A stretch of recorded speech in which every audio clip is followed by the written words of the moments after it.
তুমি ওই গাছের উপরে আতা দেখছো? হ্যাঁ, তুমি নিবা? কই আমাকে দেখাইবা? চলো আসো। বাইরে আস্তে কথা বলো, বইনি উঠে। হ্যাঁ, পায়রা দিতাম। এর ছোট ছোট তো আমি তো এখনো দেখিনি। আসো আসো, চুপ চুপ বইনে উঠবো। হ্যালো এভরিওয়ান, আসসালামু আলাইকুম। সবাই কেমন আছেন? আমার ছেলে আমাকে ডাক দিয়েছে আম্মু, গাছে পেয়ারা পেয়ারা। আমি বলতেছি এখানে পেয়ারা গাছ কোথায় থাকবে। পরে আমি হঠাৎ উপর দিকে তাকে দেখি যে তুমি এখানে নাইমো না, পড়ে যাবে এখানে, দাঁড়াও। দেখি যে পেয়ারা না, এত আতা ধইরা আছে। আপনারা দেখতেছেন কিনা জানি না। এই যে গাছ ভর্তি সব আতা, আতা গাছ, আতা ফল। এই যে এখান দিয়ে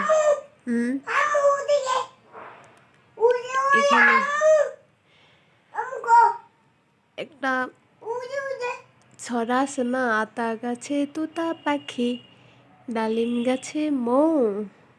আমার ছেলেকে যখন এই কবিতাটা পড়াই তখন সে বলে আতা গাছে তোতা পাখি, ডালিম খাবো। এটা পেয়ারা না বাবা, এটা আতা, আতা ফল। হ্যাঁ, এটা বড় হোক তা আম্মু তোমার পায়রা দিমু, ঠিক আছে? আসো, তুমি ব্রাশ করবো, ফ্রেশ হইবা, তারপর নাস্তা করবো। আসো, কাম কাম কাম, আস্তে আস্তে। তোমার বোন উঠবা, আম্মু ফ্রেশ হয়ে নি। হ্যাঁ, এগুলো বড় হোক, বড় হলে আম্মু তোমার পায়রা দিমু, ওকে? এখন আমি আমার ফেসটাকে ক্লিন করব। ঘুম থেকে উঠছি এখন প্রায় 10টা বাজে। আমি উঠছি অনেক আগে, আমার ছেলে মেয়ের জন্য আমি উঠতে পারি না।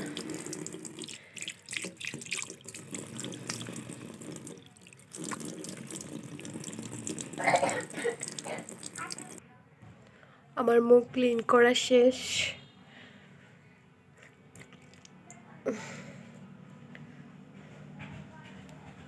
ভাই আমরা বাঙালি, ঠিক আছে?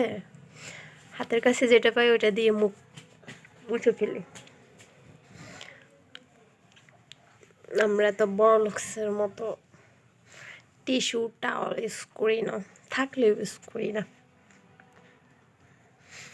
আমরা হচ্ছি বাঙালি। এখন নাস্তা করব। যে আমার হাজব্যান্ড ঘুমাচ্ছে,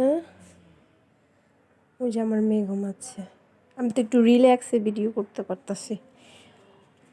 ওই তুরি যদি জাগ না থাকতো একটু ভিডিও করতে পারতাম না। আর উনি যে এই যে এটা নিয়ে পড়েই আছে।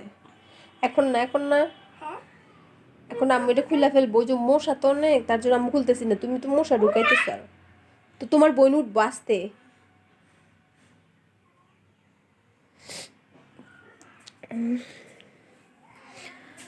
সবাই ভালো থাকবেন, সুস্থ থাকবেন।